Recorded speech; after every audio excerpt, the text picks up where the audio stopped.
Hi, my name is Margaret and welcome to my artsy corner of the internet. Jazz hands. So I have a dance history midterm in 45 minutes. So this week, what are we gonna do? So today we're gonna look at another K-pop idol who is not BTS.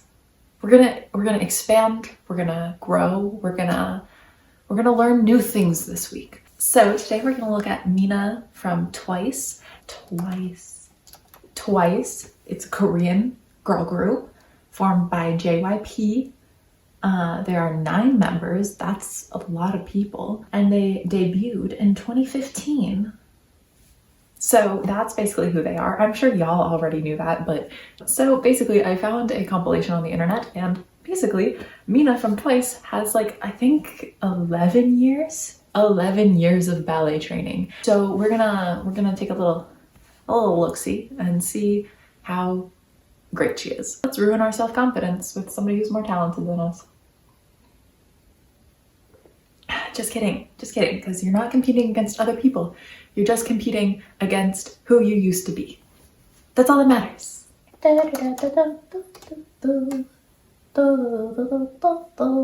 So I found this compilation and it's basically her doing ballet. And so I watched like a little bit of it, but we're gonna break it down as we usually do and talk about ballet technique today. So let's get started.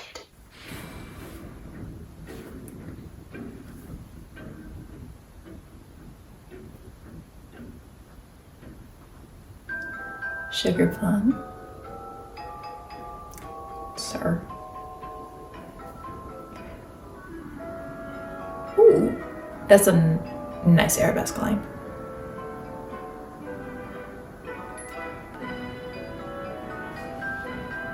I don't care about the man's face. I think there's multiple clips in this like compilation, so I'm gonna go through and just, where did it go? Oh, excuse me. Oh no. Where is it? So in classical ballet, and classical ballet was basically codified in Russia. Ballet started in Italy, moved to France, and then when it kind of died out in like Western Europe, it ended up moving to Russia, where it was kind of preserved until it kind of made a resurgence in Western Europe and America. So the classical ballet era is when Marius Petipa was working, and Marius Petipa is basically just like the father of classical ballet. He choreographed The Nutcracker, Sleeping Beauty, Cinderella, Swan Lake. Like basically, if you know of a classical ballet, it was probably choreographed by Marius Petipa. And so this is the Sugarplum variation. And basically what variations are short solos done by principal dancers or the like highest tier in a ballet company. Usually they're like the oldest dancers, the dancers with the best technique, that kind of thing. So they're the soloists or principals. Technically 2 different ranks. You go soloist and then principal. Basically variations are a time when technically proficient dancers can just show off how good they are at skills and tricks. So there's not usually like a narrative to the solos, and they're usually relatively short. It's just to like show off how good of a dancer you are. So it's usually a male and female coupling, and they do a little duet at the beginning, and then the male does a variation, and then the female does a variation, and then they come back together and do a bunch of big leaps and jumps at the end as well. And that's like a classical pas de deux setup, which is basically just like a French word for duet. Well, I guess not all variations are in a pas de deux. So that's basically what this is. And this is the Sugarplum, which is probably one of the most famous variations because it's kind of like the big lead role at the end of the Nutcracker, which is one of the best known and like most viewed ballets. So yes.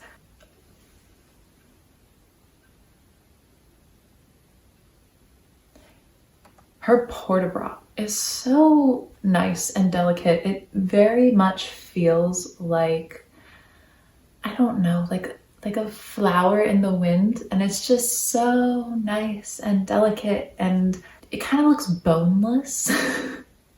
Boneless arms, because it just so nicely looks like it's blowing in the breeze. And her hands, I love talking about hands apparently. The classical ballet hands is like this. So it's like your hand is here and then you just drop that middle finger down and bring your thumb towards it.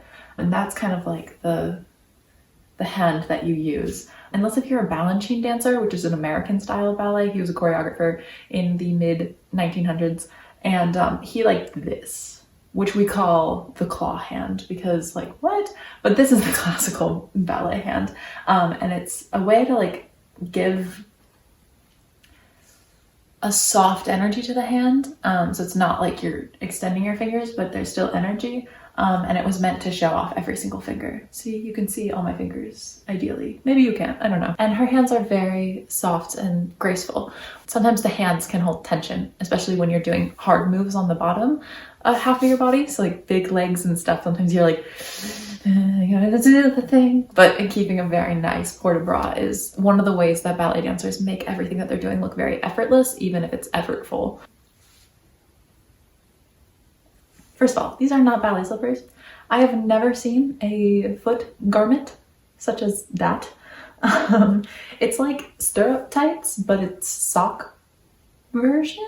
And it looks like she's on like a TV show right now. So I'm assuming that this is just the costuming department being like, those would look cool, which like, we love a costuming moment, but those are not ballet shoes. Ballet shoes definitely cover the ball and toes of your feet. You can kind of see right here, she's on releve, which means she's on her tippy toes essentially. That is a part of the foot that you turn on, you slide on. There's a lot in ballet of like, if this is my foot, there's a lot of like rolling through your foot and sliding it across the ground. So keeping that ball of your foot covered with a ballet slipper is a way to get a nicer glide on the floor. Modern dancers do not wear shoes. Usually they're barefoot.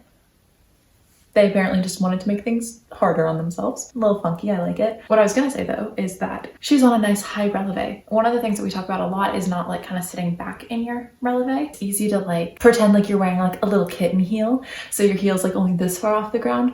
But like when you're doing ballet, to get the best balance point for your body and the strongest position of the ankle, you really want to be like in like stilettos, you know? Yeah, but her releve is very high because also like I have very inflexible toes. Like that's all the further they go back, even if I'm like pulling with all my might. So I can't get a high releve like other people whose toes just like, releve is nice and high, which is how she's able to support her whole body on releve, because she's kind of locking her foot into that strong position. And her leg just goes up.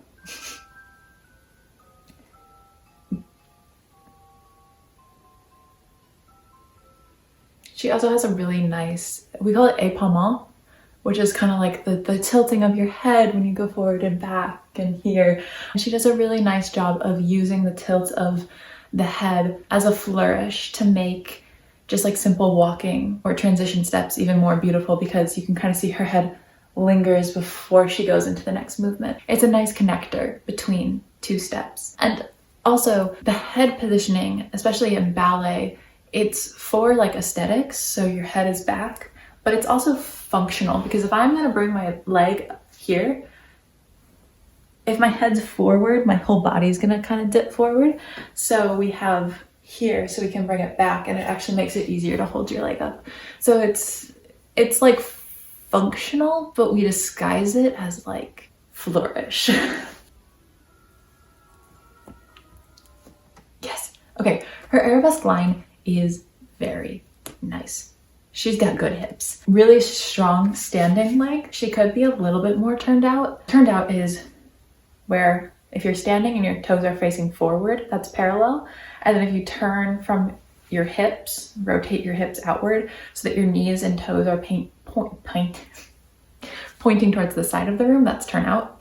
Although most people can't get like 180. Most people are somewhere maybe at like 100 degrees, wherever it's healthiest for the hips to kind of live.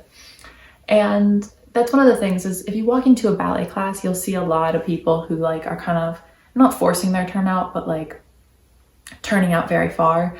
And then if you watch even professional ballet dancers actually performing on stage, the turnout in practice is like here. When like in class we're like working here, it kind of comes in, just because being in turnout is not a natural way for your body to move.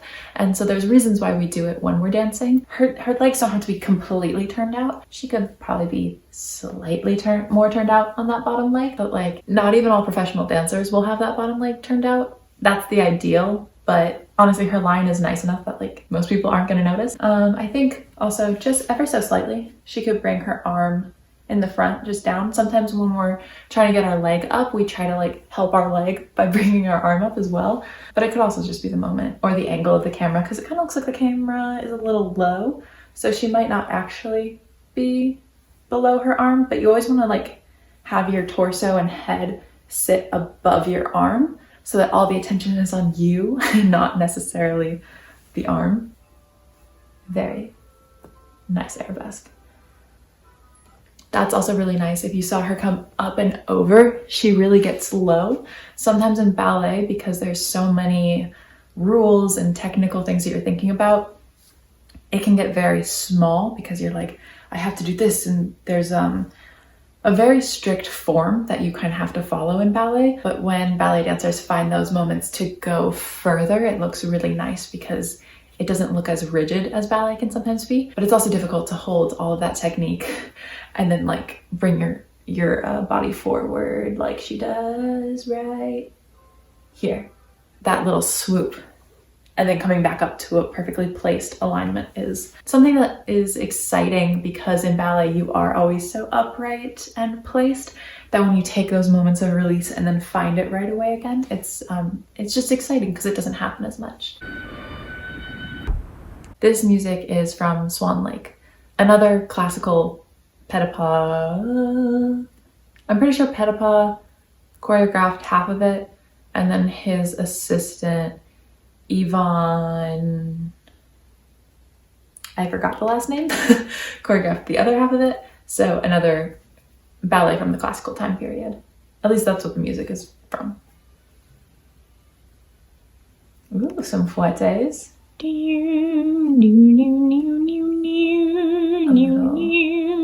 was gonna pause and talk about it, but I want to finish it.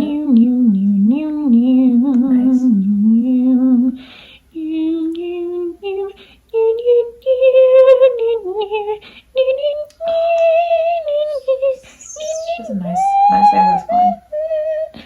Okay,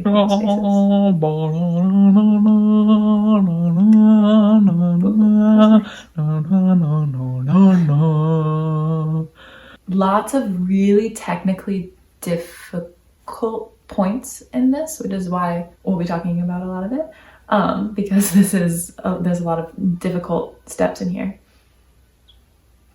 So we're going to talk about the fuertes first. So these are Fuerte Turns. There's the Black Swan variation in Swan Lake, which is kind of probably the most iconic ballet variation, I'd probably say. Yeah, probably. So the big gag about Swan Lake is that there's the Black Swan and the White Swan, and they're played by the same ballerina. I don't know why that decision was made, because like logistically it just doesn't really make much sense to have like basically two female soloists who have incredibly difficult variations and parts to play, and then having the same person play it instead of just having two different people play it. I don't really get logistically, I don't get, but that's how it's done anyway. And the Black Swan variation is very famous for having 32 fuertes, so out and in 32 times on point, which are the point shoes where we stand on the tips of our toes, because again, I don't know, we like pain. And so that's kind of like an iconic moment that all ballet dancers are like, I want to be the Black Swan and do the 32 fuertes, and it sounds stressful, to be honest. What I notice about her fuertes, and this is something that's very common, is that she plies to the front. So basically, she's bringing her leg from the front to the side and then into a passe, so bending it into her knee. And there's a couple schools of thought on like the technique of this. Some people plie to the front and then bring it in and then plie to the front, but most people that I've trained with train for the releve in the front and then you plie to the side. And this helps because you plie when your leg is in front of you, and then you releve when you bring it to the side. And so it helps with momentum because your leg is swinging and you're plieing and releveing. So that's two forms of momentum to continue spinning, where if you plie to the front, your leg is already to the side. And so you're losing one of those momentum swings. And so if you're trying to do 32 fouettes, I find it easier to plie to the corner and releve to the front. So you can see that she's plieing to the front, which I think is a much more difficult thing. She's also not on dance floor and in bare feet, so, and in like jeans, so she's doing great. See, she's plieing to the front. But she also does a really nice job at coordinating her arms to her legs, which is another thing that can throw off your balance. The thing about fouettes is that there's just so much that has to be coordinated. It's your head spotting, it's your arms opening and closing, and then it's your leg doing that fouette motion. And then it's your bottom foot plieing and releving. So all of those things have to be perfectly synced and timed together, or else you're gonna lean, you're gonna fall, you're gonna hop, you're gonna move. And so really it's just like a feat of coordination. That's also a really strong finish. You can see that she really hits a strong line and she doesn't shake at all. And so I've always been taught that if you ever are bobbling your pirouettes, you just finish strong and nobody even remembers. And like, that's also very true. So her finish is really nice.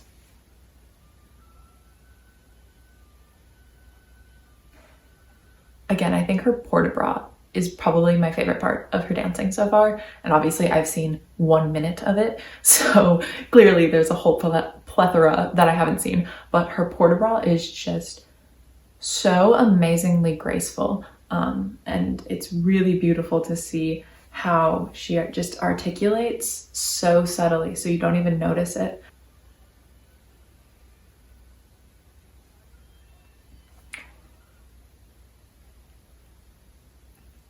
It's just such a strong line.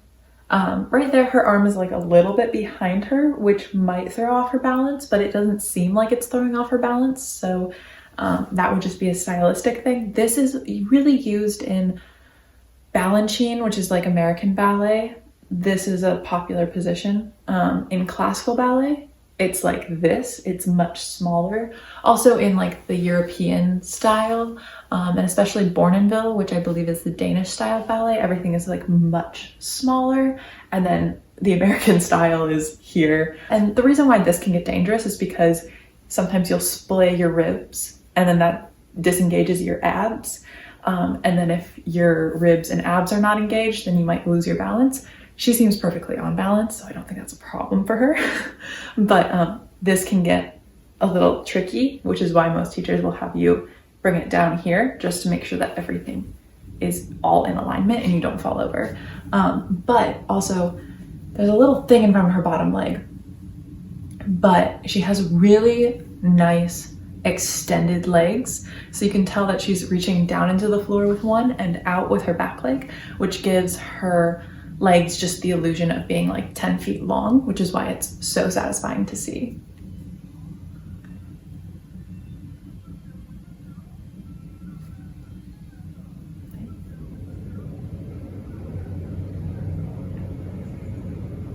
That's also super nice.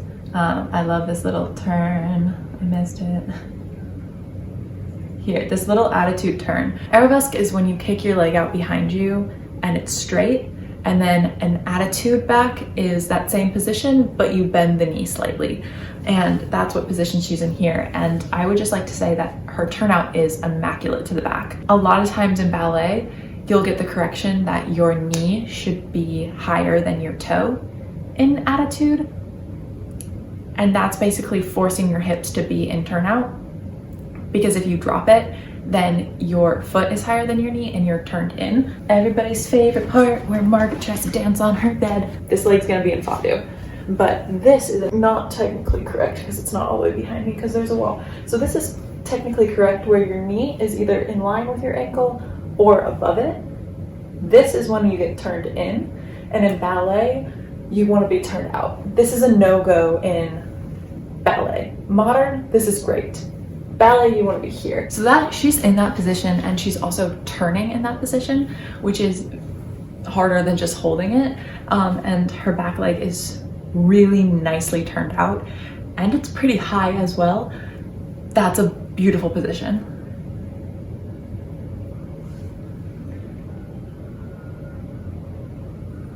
The classic swan pose. That little kneel, lie down is just quintessential ballet. Okay, she's in jeans in a bedroom and doing a full grand jeté. That's impressive.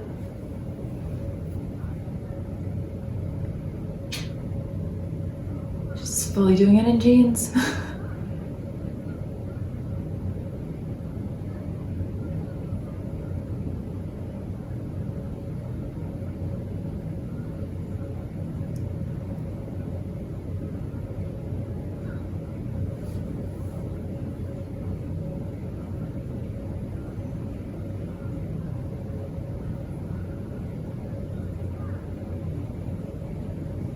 Nice. Oh, that's classical ballet technique right there. I want to point out real quick these little jumps. That little jump, I don't actually know what the name of it is. I guess I just always called it fish jumps, but I don't think that's correct. And ballet is actually a style of dance where basically every move does have like a proper name or like a technical name. I don't know what that one's called though.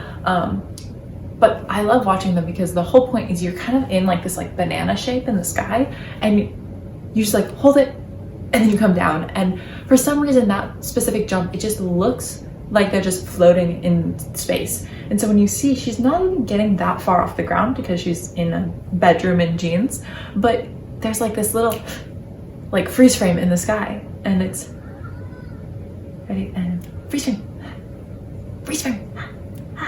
So it's really, I like it a lot. I feel like the whole culture of ballet is like nitpicking your techniques. Like even like the best ballet dancer that ever lived, you still like look at it and you're like nitpicking the technique because it's just that is what ballet is. I guess I'm talking Balanchine a lot. Balanchine was an American ballet choreographer. I think I already said that. He liked to exaggerate the lines. And another thing that he did is that when you jump, his dancers never put their heels on the ground, which is odd to me because plieing and keeping your heels on the ground, especially in jumps, is how you protect your Achilles tendon and make sure that it's in a healthy position. But I think it's just because they were moving so fast and jumping so fast that they didn't put their heels down, which led to a lot of injuries in that company. And so I would say that not every time that she hits her fifth position when she's coming down from a jump, she puts her heels down, which can get dangerous if you're dancing a lot. Like some ballet dancers are dancing 8 hours a day. And so if you continuously, if you continue to do that daily for years, you're going to have Achilles problems or Achilles tendonitis or something like that. That's just is not fun to deal with. So if you are a ballet dancer, put your heels down in jumps. Your Achilles tendon will thank you, and you'll also get higher in your jumps and you'll get less tired. So it's a win-win-win situation. Oh, I love her port de bras. It's so beautiful. And she's doing it with her hair down. Do it again, do it again, do it again, sorry. Oh my gosh.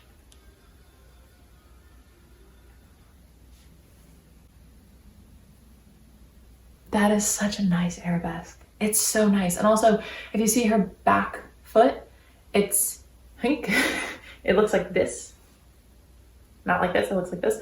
That's what we call winging. It's not healthy to like wing your foot all the time, but when you go into like a non-weight bearing position, like to the back in this arabesque, you can kind of shape your foot so it doesn't look like this. This is sickling. We don't like this in ballet. This is winging. My weight in my foot doesn't do it that much, but it gives a nice like little flick of the line. I kind of think about it like if you've ever seen calligraphy and like somebody who's really good at it, they have like the little flicks at the end of their letters or at the end of the words. And so it's all like a nice line and there's just like a little flick. That's kind of like what a winged foot in the back is. It's like a little flick just to finish the line. and her foot looks great. And I think that's one of the reasons why it's just such a satisfying line. I'm gonna change this to my screensaver. Oh my gosh, that's beautiful. Oh, and a really nice reach.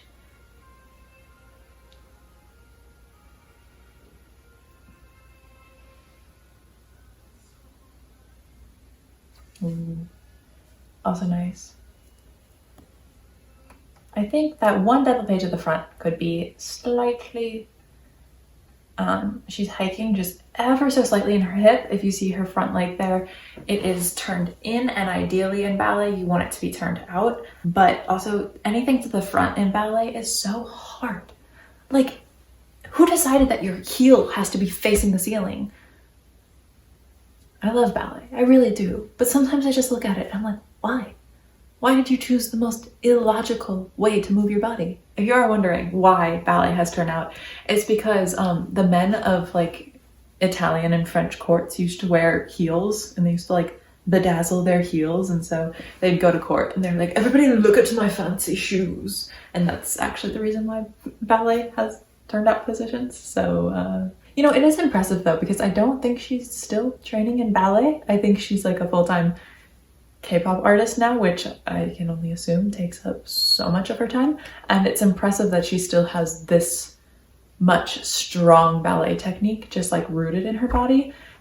Because most ballet dancers who are dancing take at least one ballet class a day, and that can be upwards of 2 hours. Most ballet classes are like an hour and a half, but some can go to 2.5 hours. And so the fact that she has such good technique, when I'm almost positive she's not taking an hour and a half ballet class every day, is really impressive. Just that like the muscle memory in her body has stayed that long, and like muscle memory is insane, dude.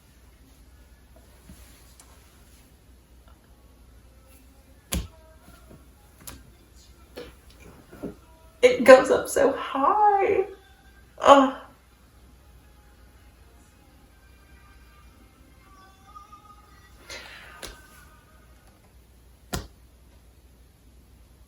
So there's this trend in ballet, which ballet has been kind of going away from being like graceful, classical, delicate, and has been moving more into very strong and like feats of athleticism. And I think that's all super cool. And like most ballet dancers are like, I want to get the highest. These little jumps that she does here are called tours de taille. And most dancers are interested in hitting a full split and getting 10 feet off the ground. And man, I love tours de taille. They're such a beautiful move. Anyway, people are kind of obsessed with like the grandiose movements. And it's really nice to kind of counter that and see somebody just move effortlessly and so gracefully. And it really does just kind of feel like she's floating on air. But it's really nice to just see somebody be very elegant and graceful, and all of these lines that she's making and poses are just so effortless. Even though they're not effortless, they're most definitely not effortless. They're just so pretty to watch. It just looks like she's just floating on air. I guess I just say that because, I mean, I take ballet every single day, and sometimes I'm like, the leg has to be up and the technique has to be perfect. And I'm like, even when I'm watching a piece that's like technically perfect and super like jumping 10 feet off the ground, like it's impressive. And I always am like, let's strive for that. But then I forget that there's an entire other half of artistry that's like knowing when to go for a huge jump and knowing when it's okay to be soft and go for like a very just like emotional quality that the audience can just like feel and not necessarily have to be like amazed by, but something that they can be amazed by how much they feel it. Here. Really beautiful. Ooh. Yes, I know.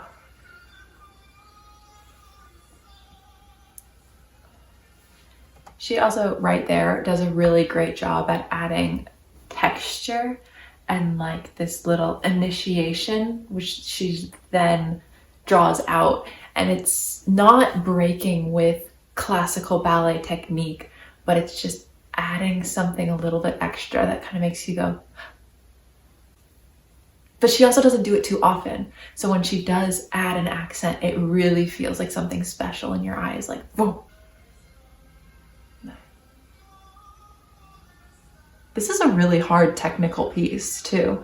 These aren't like easy ballet steps. These are like difficult.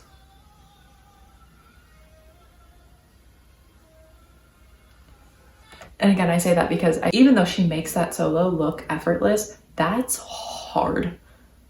That's hard. And that's one of the things about ballet, is that one of the whole points, besides showing off your fancy little heels and nitpicking, is that it's supposed to look easy and it's supposed to look effortless. That kind of developed around the period of romantic ballet, when all of the female leads were playing mythical creatures like willies and dryads, fairies, whatever, all those mythical creatures. And so that's also when point shoes were developed. And it was to make the ballerinas look like they were just floating on air and that they weren't human, they were something else. And that entire idea of like floating on air, effortless, has persisted. And so there's always moments in ballet where you're like, that looks super easy, and then you get up and you try it and you're like, whoa, that's not super easy. So whenever you watch a ballet dancer and you're like, well, that's an easy solo, you know that they're a really good dancer because it was probably really difficult, but they just did it in a way that made you be like, that's easy. Oh, nice. So there, what she was doing was basically consecutive pirouettes from fifth. Another fun little just like virtuosic moment where you just show how good you are at dance. Turns from fifth are really hard. Fifth position is this. That's fifth position. And usually we come from fourth. And the reason why fourth is a little bit easier is because your legs are wider, so you can plie more. And also you push off this back foot and there's just more torque that you can get to get more power for turns. Fifth position, you're coming from where your legs are being squeezed together and you just have to go and then somehow turn. So fifth position is always much harder. And from here, she's coming from fifth. She's also in tennis shoes, which is wild.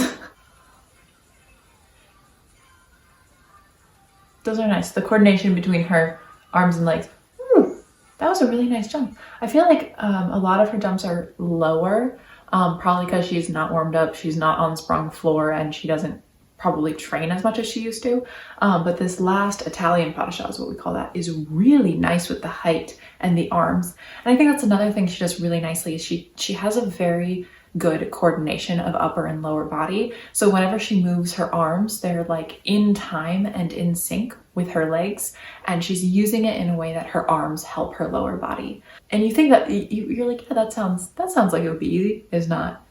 Because like if your arm has to come from here down, up, and out in the same time that your leg is gonna go up and down, timing it out is actually kind of difficult. And she has a really nice sense of timing in that way.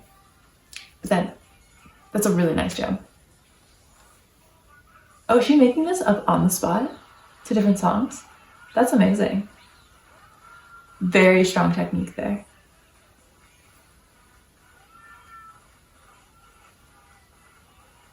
She has just a killer arabesque. And those tourniquets were also really nice. Oh, is she on point? Those are hops on point. Those are so incredibly difficult, and she's doing them so well. That's insane. So basically, she's in point in that one, and she is on the tips of her toes. Basically, point shoes are satin shoes that are made with like layers and layers of glue and fabric. It's like a really fancy paper mache kind of, and then a shank, which is like a sole of a shoe that's strong. Mine are made out of plastic because I wear a pair of point shoes that are made out of plastic. Other ones are made out of other material. I guess I don't actually know what a shank is made out of. So you're actually on like the tips of your toes when you're on point. It's not like a trick of the eye. You're actually on the tips of your toes. So she was just jumping on the tips of her toes. One toe. her entire body weight on just her left big toe. Yes, it's as difficult as it sounds. And also, one of the hard things about point is that it's actually easy, if this is your foot, to go over the top, which is how you hurt yourself, so you don't want to do that. But it's pretty easy to go over the top.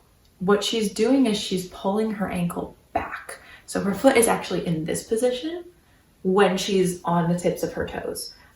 That's a really hard place to hold your foot and hold your whole body weight. So she has very, very strong ankles.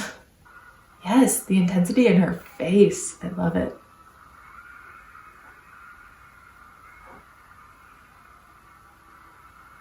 This is definitely a bit more like contemporary ballet, and she does it just as well, maybe even better than like classical ballet. That was an amazing kick. But the intensity and the accents in her upper body is really wonderful. Oh, yes. See, I think you can tell different, because the other ones, it seems like she's on TV shows or somebody's just like, hey, do ballet. This one, she is in a performance, it looks like, which means that she's properly warmed up, which is a huge factor in like what you're able to do. So she's properly warmed up. She's probably on a stage that's much more comfortable to be dancing on. You can tell because her jumps are higher, her splits are wider, her kicks are higher because she was properly prepared. So be careful and warm up before you dance. Beautiful. Intensity in performance is also really wonderful. Those accents. This is another one from Swan Lake. I'm sure you've seen this classical, I think it's called like the Four Little Swans, or like the Little Swans variation. So basically all the short members of dance companies do this one. We don't know why. I'm pretty sure that the original choreography from this piece is from like the 1800s. So it's like original choreography. It's a very iconic moment in ballet history. And it's just, yeah, it's just four little swans dancing. That's